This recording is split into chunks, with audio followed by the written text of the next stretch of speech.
Hello, various students all across the globe. I'll show you two books. One is this thing and the second one is over here. As you can see clearly, the first book is so plain and it does not look that much great, and the difference is evident. Today we are going to learn how to convert the book from this form to this form. Here are the materials required. First of all, we require a totally flat surface such as a board or a table so that we can go through the process efficiently without any sort of disturbances. And we require books and the binding sheet, which comes in the form of a roll or a ready-made rectangles. Then we require a blade and scissors, and then of course we require tape or staples. After this is done, we need to get our measurements and cut the appropriate size of the sheet. Since this is a roll, I'll show you how to take the measurement. Open the sheet a bit, place your book in this area. As you can see, we are going to be leaving this much area, the extra amount of area. And what we are going to do next is we're going to do the same thing on the other side. We require this much of extra space and I'm gonna cut here. I have my scissors here and I'm cutting it. This doesn't need to be a perfect cut because whatever the shape of this is, it's gonna get covered inside. I'll show you later how that is going to get covered inside. After this is done, if I leave it just like that, you can see that it is getting rolled up. What we need to do, we need to change its tendency. So how do you do that? It is getting rolled in this direction, so we just change the direction of it. I'm going to roll it in the reverse direction of what it was already rolled. Roll it well and slow. Once you have rolled, make sure you tighten it from both the sides on the inside. So you insert your finger like this and tighten it. What we are basically doing in this step is we are trying to create tension, force from the inside. Wow, that rolls pretty coolly. As you can see, it is not exactly flat, but it is much more better than before. The next step is place your book, which requires to be binded above the sheet in this sort of fashion. And the first step we are going to do is we need to get these sides locked inside the book. We don't want it to be moving so that our binding gets difficult.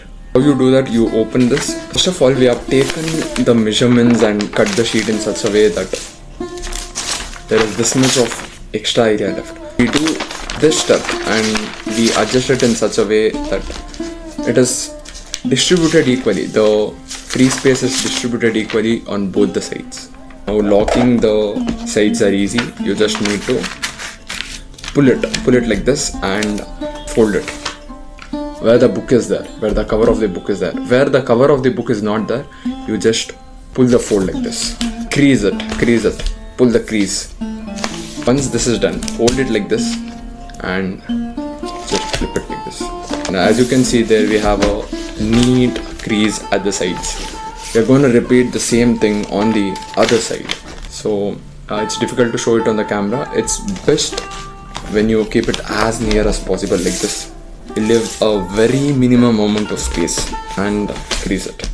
There you go. And then after this is done, you know where the sides of your book are. Keep your hands and create foldings over the sides like this. And once this is done, we need to be cutting these things, the extra parts, because as you have noticed, any book moves in this manner. So we require space around this area so that the book can move freely. It has space to breathe. You can call it like that. I'm going to remove these parts. We can remove them later. For now, we are just cutting it like this so that we can fold the leftover part of it. I'll show you in a matter of few seconds. Once I have finished cutting, I fold it like this and this. It may get a bit difficult, a little messy, but it's alright. If it's your first time trying this or you're having difficulty, it's alright. Have some practice, and even if this doesn't work out, have some extra sheets, go and purchase them, it's fine. It costs less. so that you have good practice, and this is a skill that you'll be needing throughout your school life, college life and university life. Once you have folded, give it a good crease, a good folding, a good press. There we go. And then we do the same thing on the other side. Fold this, take the measurements of the edges of the book, cut the necessary parts where you need to fold, and fold it. Together is the key, because you end up folding one side like this, it becomes sort of difficult and there is a possibility to get disturbances or distortions. Together you pull it and fold it like this, and then we need to remove the unwanted parts. So that is very easy. Just take your scissors and chop off this unwanted. It is always safe to use a scissors. It may be imperfect, but it's fine. What matters is we are getting our books covered, getting our books clothed formally with those suits, blazers, shoe polish and all such stuff. This is done, and the book binding is not yet done. You can open it inside, and again this much was too much, so if you want you can chop it in a manner so that only this much is left. I don't want to do that. Just want to fold it like this. What happens is, I'll show you the difference in just a few moments. As you can see this side, when I fold the book back, you can see no disturbances over here, but where I have not folded, these things come here and disturb you each time you are opening and closing the book. I don't want that to happen. That is the reason I folded it like this. And I thought of not cutting this, but this seems extra, so I will cut it. Again, it's very easy. Just what you think is extra. For me, this much was extra, and it becomes much more neater. I just fold it and have it like this. The same thing I'm going to do here. It gives us a neatly binded side A, and side B, same thing. I'm going to cut the extra parts off, fold the corner like this. We are just folding it in a manner it forms a triangle, as you can see. And one more thing, while you are opening the book and folding it, there may appear bumps like this, which are not regular, which may seem irregular, but it's alright. As long as you have followed each and every step as I've mentioned it, there will be no irregularities. See, now it may seem irregular, but the moment I fold it, everything is regular and back to normal. And now is the time you use your tape, your gum, your stapler or whatever. For this is my laboratory record for observing my experiments. I don't require staples or any sort of tapes for the corners and edges. I'm going to leave it as it is. If you want, you can apply gum or tape or staples or whatever it is that pleases you. As you can see, there we go.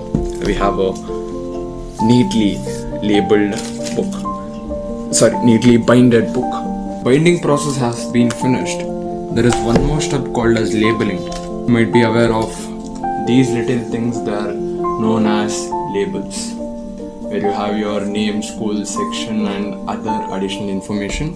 You can label your book in order to make it appear neater. I'm going to do that for you. Usually it is recommended that you place it close to a corner with a little bit of margin space. And yeah, there you go. And here I think it was not neat enough, so I'll cut the unwanted parts. I don't know if this comes off easily. It is not coming off easily. I'll leave it like that.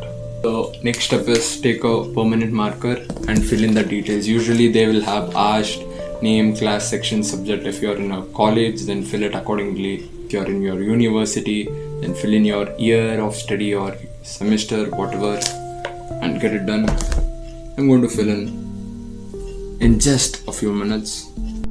I'm sure this tiny video has added a slight value into your life. If you are here, it means you want to get a bit organized and all that. Here is a video which I made on how to clean and declutter your room and make it into a much more wonderful space.